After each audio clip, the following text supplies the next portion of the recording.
People in South Austin are wondering why their homes either flooded or came very close to it early Sunday. This is the City of Austin's floodplain map.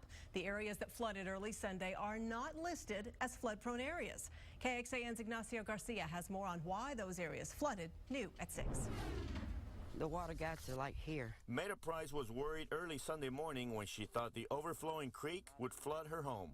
I got up and looked, and it was just completely level across here. She had reason to fear the rising water. Vital farms flooded on the other side of the creek, but neither is listed on Austin's floodplain map. Just because it may not be on a floodplain map doesn't mean that flooding will not occur. Kevin Shunk with the city's flood division says getting a foot of rain was unusual, and drains are only designed to handle so much rain. A great example from Sunday night, storm drains are not designed to handle the amount of water that fell.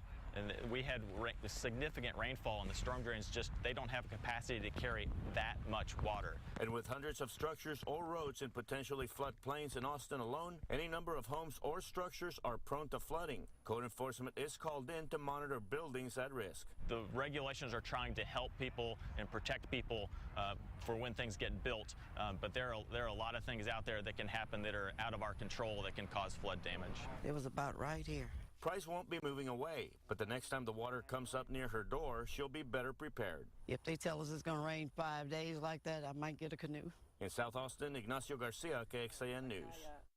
So why did some parts of South Austin on the maps flood? KXAN's Jim Spencer is here to show us just how much rain fell in those areas. You know, when we give flood safety talks, we tell people it can flood anywhere it can rain, and that is exactly what we saw over the weekend. This is that floodplain map again, and you can see where the 100-year floodplains are in the major creeks like Shoal Creek, but almost every neighborhood has a little creek or a drainage area that runs through it, sometimes nothing more than a ditch. Those places can become raging rivers when you see this kind of rainfall. Again, what in the floodplain area, but we saw 7 inches to a foot of rain from southwest Austin out toward Oak Hill, 8 inches over Zilker Park, 11 inches up there over Lake Austin Boulevard. And so when that falls in a very short period of time, you can get water in your house, even if you don't live technically in the floodplain.